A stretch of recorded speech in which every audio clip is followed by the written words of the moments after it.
welcome to Wondermous, a leadership healthcare journey. And today I am excited to introduce you to Christopher Colombo. He and I actually met on LinkedIn several months ago and scheduled a call to get to know each other. And I thought it was super cool because he also does physician coaching. And I want him to share a little bit about his background and what inspired him to get into medicine. So, Christopher, take it over. Thanks, Merikay. Wow. So journey and what inspired me to get to medicine.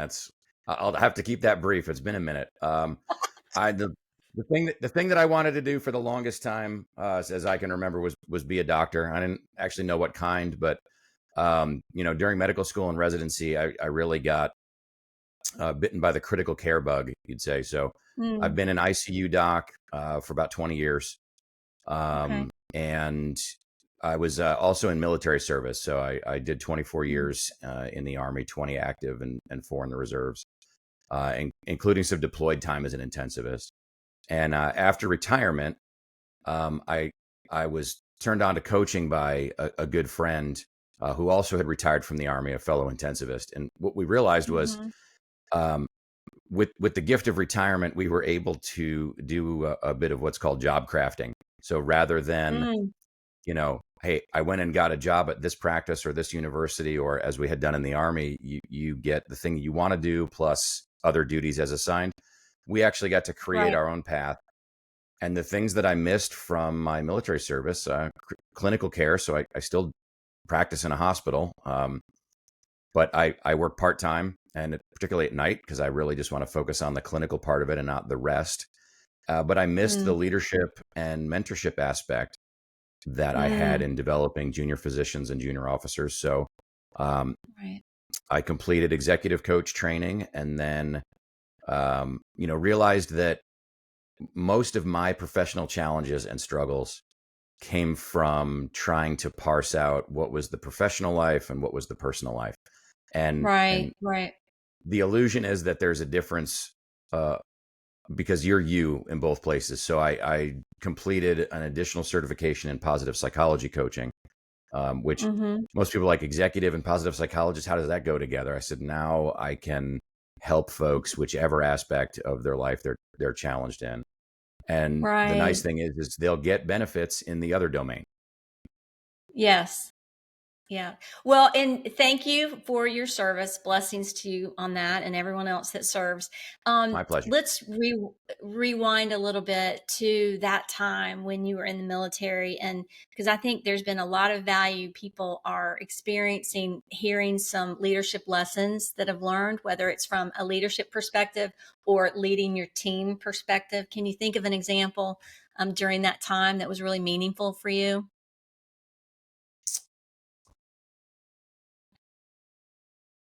Wow. I'm trying to pick one. I think would be the challenge. I mean, I can talk about my greatest leadership failure, which was, part of what, as I looked back on it, I was relieved from a career aspirational leadership position, and it was, what was the cause? The particulars aren't really important. It was nothing nefarious or criminal or horrible. I lost my temper at a subordinate for, crossing a line one too many times, and some of my subordinate leaders, not really being consistent and committed to the same message I was. Sure. And I handled that poorly. And then the question was, okay, what about how you were living your life, how you were engaging in mentoring? Because I ended up with two camps, right? I ended up with folks that were, referring to me as work dad, and they still text and call me for mentorship advice, despite the fact that we haven't served together for anywhere between 5 and 10 years. And I had people that thought I was the worst thing ever to roll into uniform, and they couldn't wait to be free of the toxic bully. And I said, okay, well, these two things can't be true at the same time. It's obviously it's a issue with me, and it's an issue with the audience, the receiver. And we both bear some responsibility in this, but what is my part?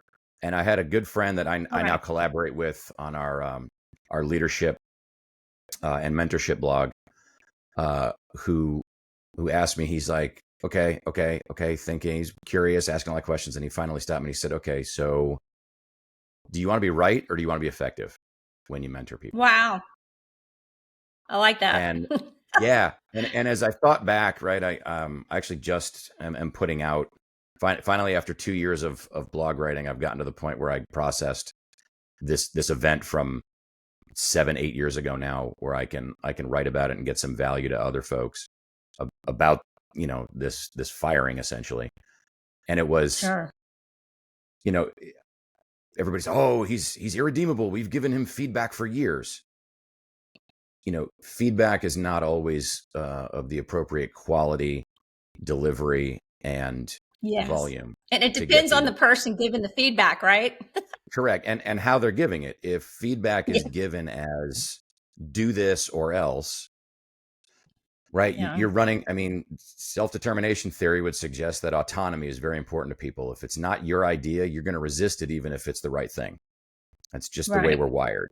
And my colleague was able to frame it in terms of, how do I connect with my values? Because one of my highest values is competence and excellence. I like being good at things, right? I just finished coaching my senior league, little league baseball team. We finished our all-star tournament. And congrats. How'd you do? I got to ask, how'd you do? Second place. We had to do things the hard way. It's, if you won both games, the first 2 games, then you got a night off and got to play last night for the championship. And if you lost, which we did lose 1, you had to then win 4 in a row to win the whole thing. Wow. So we won 2 more games to get into that third game, and did very well against a very good team. Their manager was clearly worried. It was very close, and he pulled his pitcher and put in his very best one. And we're like, oh, wow. So the boys did well. And, that's one of the things that they've learned from me in practice. And that I'll get text messages a couple years later from players of, hey, thanks for helping separate, how relentless you have to be in practice to get good enough so that in the pressure of a game, you can just let go the desire to do well and perform and actually do well. Because they're starting to learn the harder I try during the game and the more I focus and the more I want it, the more pressure you put yourself under, the more tense you are and the lousier you play. So, well, and I was just curious, do you think some of the development and learning that you've done in the psychology of coaching has helped you be a better baseball coach? 100%. Okay. And this started to be, and that was, again, the funny thing of, the feedback that I got, he's not taking it into account. It just wasn't fast enough, and it wasn't all of the things that everybody wanted me to change. And that's just, there's a difference between feedback and insight. Feedback, people will tell you, and then if you accept everyone's feedback as true, you're going to be conflicted and confused, because people will give you completely opposite takes on the exact same set of actions. So it's still on you to figure out what you need to do with that information, how you make the change. And, I'm a very acerbic personality. I don't think if anybody's met a critical care doctor, they're going to be particularly surprised. My mindset is, okay, it's 3:00 in the morning. Somebody is actively dying, and everybody just needs to get done what we need to get done. And, I've taken some input. I've looked at the situation. I surround myself with smart people so that they can be helpful when we collaborate. But here's the plan. Let's do it. And that's the end of it. And that's not how intensivist functions clinically. And then as a leader, the current healthcare leadership culture and workforce culture and generational shift from, cranky Gen Xers like me to everybody that works for us, it just doesn't fly anymore. It doesn't fly anymore. Right. So I didn't get that message until after I got hit in the head with the you're fired frying pan. And then my good buddy said, do you want to be right or do you want to be effective? And by appealing to one of my principles and one of my values, instead of couching feedback as a threat Right. or as a force, right? It connected with, well, I definitely want to be authentically me. How do I do Yes. that in a better way? So, Right. now I give people, kind of the accusation audit, I think it's called in negotiation, where I say, look, I know I'm going to come off. Yeah. I don't think I've ever heard that. That's There's good. a great negotiation book by a former FBI negotiator named Chris Voss. And that's one of the things he puts in his negotiation scheme is, look, just prevent defense on every horrible thing someone's going to say about you with what they think your intent is to get them to. So hey, I'm going to come off as sarcastic, cranky, demanding, mean, but my goal is to make you better than you are. And in the situations that I practice in the ICU, stress is part of the learning process, because if you can't do it under stress, you can't do Yeah. it. And that's the Yeah. same I say now to the boys with baseball. I say, guys, I'm going to be sarcastic. I'm going to say things that may be off-putting, right? But rules are, I'm trying to make you better, and I'm trying to make Yeah. you better under game pressure. And the benefit is I can get as good as I give. So if you want to be a bit of a smart ass, we'll both set limits. And the key is, if you're having a bad day, and some of my boys, I just had to pull them aside. I'm like, what's with you today? Yeah. Sure. Stuff's not great at home, coach. Oh, Right. do you need anything? Right. And then it's like, the rules are, if it's not one of those days where we can both just give and get, then let me know, and I'll park that part of my personality, because it's not going to be effective that day. Yeah. And Well, and it in depends on what people, just like you said, sometimes our patients or our colleagues or our kids that we coach are going through something, and they might take something the wrong way just based on their situation or their sensitivity that day. So I always think about communications like toothpaste coming out of the tube. Once we say it, we can't get it back. Right. right, And, right, and and we have power as a communicator. yeah, and the goal is, if I was misinterpreting a sign and taking it as evidence that I was acting correctly, not Hmm. evidence that I could be more effective by changing. So I had a lot of folks that Sure. are like, hey, once you get to know him, you're going to realize he's a great guy, and Yeah. everything that he says that's sarcastic is going to be in context, and you'll understand trust me, he's right. And the folks that I had clicked with would tell the new folks that, when they're like, I can't go talk to him about this sensitive thing, he's a big jerk. And they're like, no, you haven't been behind a closed door with him. He's on your side. He's got your back. Don't worry about it. And then I realized, Yeah. the fact that there are people that will vouch for me like that doesn't mean that I'm optimally behaving. It means Hmm. that people have to go through that trial period with me to be able to learn that he's a good guy. Why don't I just advertise that up front and try to quell somebody's concern and let them know exactly where I'm coming from, instead of, you'll figure it out if you figure it out, as some Hmm. sort of, Darwinian personality click experiment. And that's worked much better now that I let my boys know. I'm like, look, I'm going to be way hard on you, but it's because I know how frustrated you're going to be when you play lousy, and Yeah. practice is the time to get it right. And that was some of the best part about this all-star tournament was, we had a guy who was a little upset that he wasn't playing as much, because he's not one of our best players. But he's like, can you just put in a word with me with the manager about playing? Because, Hmm. I've been working hard. How, what do I have to do to get in? And a game Sure. situation came up where we absolutely needed him to catch, which was a new position for him. And to be Hmm. honest, at the beginning of the season, he was a terrible catcher. And Oh, he wow. really worked hard in practice. And, there was one day where, we had a week off for spring break, and he borrowed a bucket of balls from the manager. He's like, what do you need that for? He's like, I'm just going to have my dad throw, extra ball for me to learn practice blocking, in addition to what we do in practice. I'm like, okay. We put him in for, an inning, just to make some of the other position switches work out. And we ended up keeping him in 3 innings yesterday. And Wow. he was the only one to get a hit off of this monster pitcher that they brought in, because it was clear that over the course of the season, his confidence had built. Our faith in him by putting him in that position had paid off.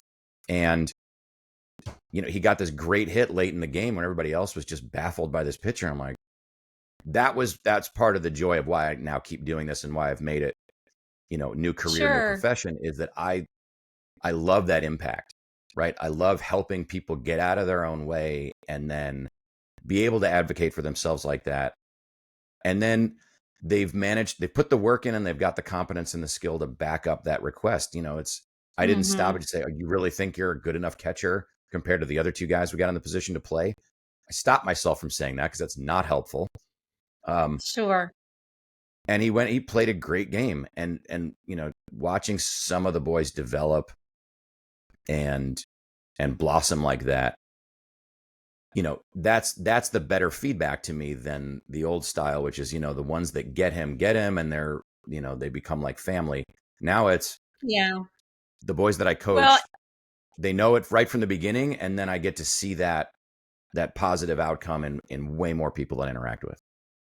Well, and I love it because you help boost his confidence. And as our comfort zone stretches and we have good experience outside of that comfort zone, then it keeps expanding so that we can have more success and keep going to that next level.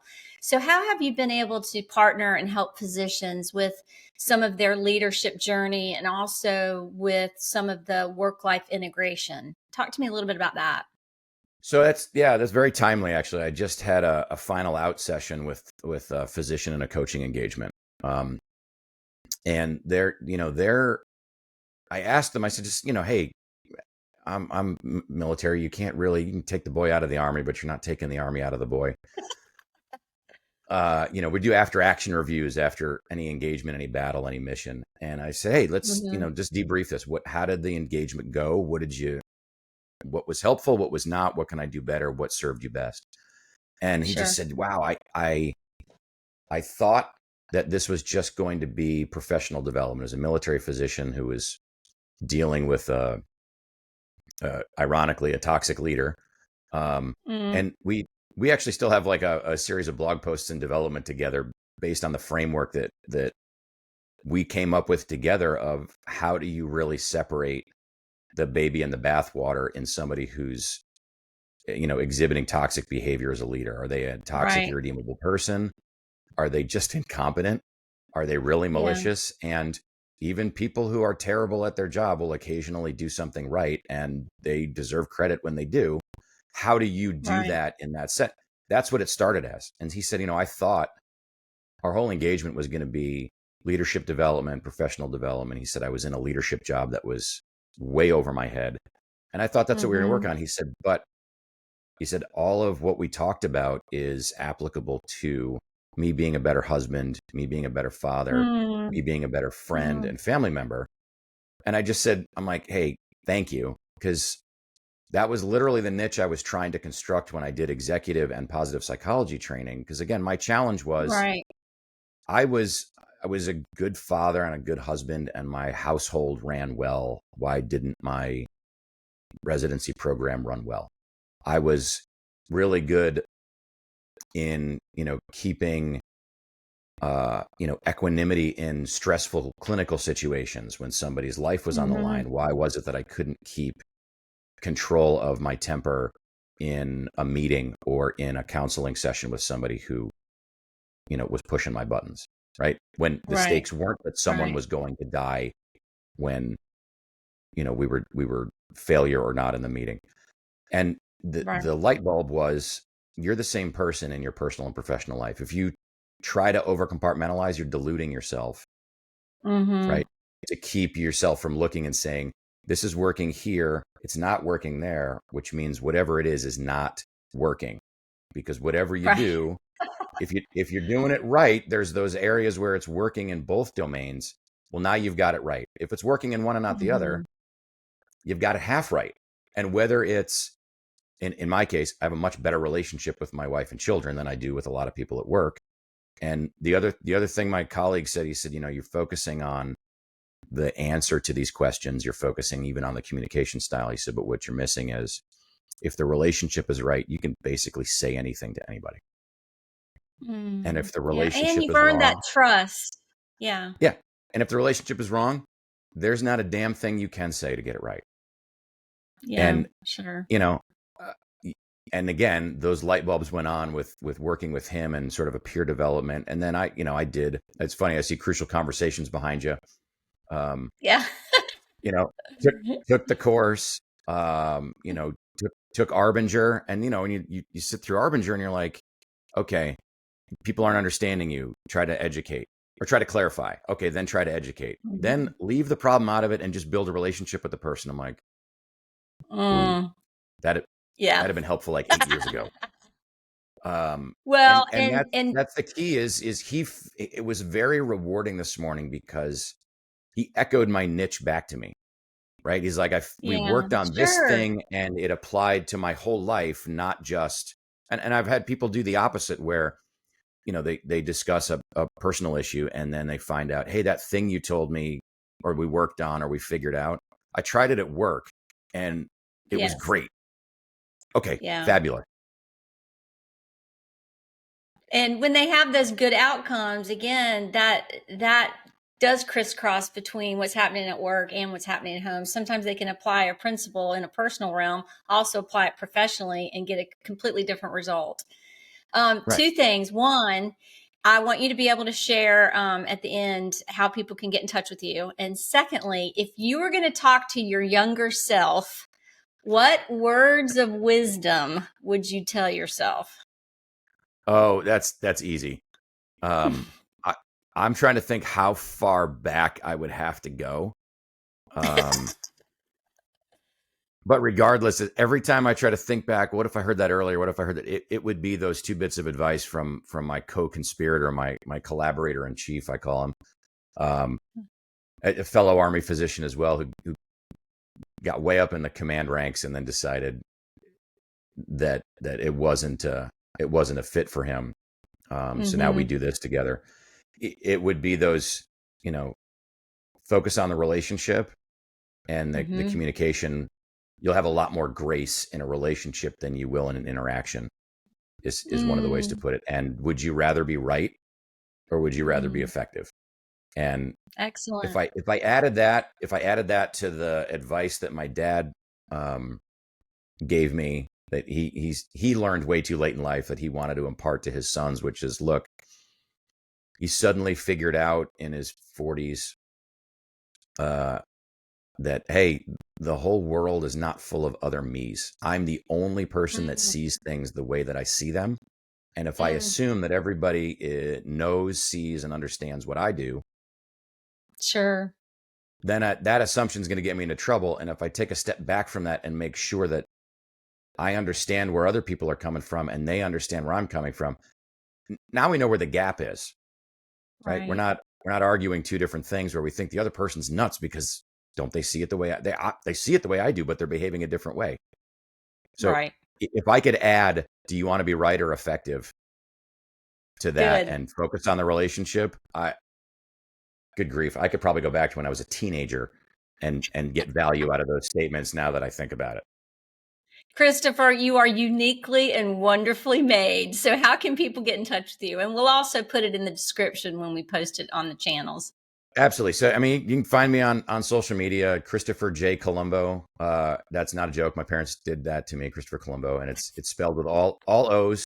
Um, I'm on LinkedIn, and my mentorship website is functionalmentoring.com. All one word, no underscore or dash or anything. Functionalmentoring.com, and you can email me at chris@functionalmentoring.com or my partner Paul at functionalmentoring.com. But yeah, come by the site. You can find it on LinkedIn. You can find it on the web. We're on Facebook and Instagram.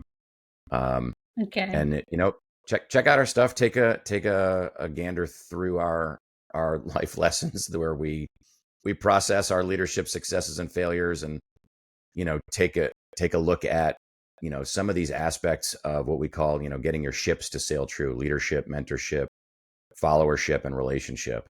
Because that's what we're about. These life skills, mindsets, and frameworks are about getting all those ships to sail true, because regardless of which one you're on, you're the captain. Absolutely. Leadership is a journey, and it's been a pleasure and a blessing to have you on our show today. So thank you, Christopher, and best wishes for an amazing future helping other leaders. Thanks for having me, Merikay. I really appreciate you.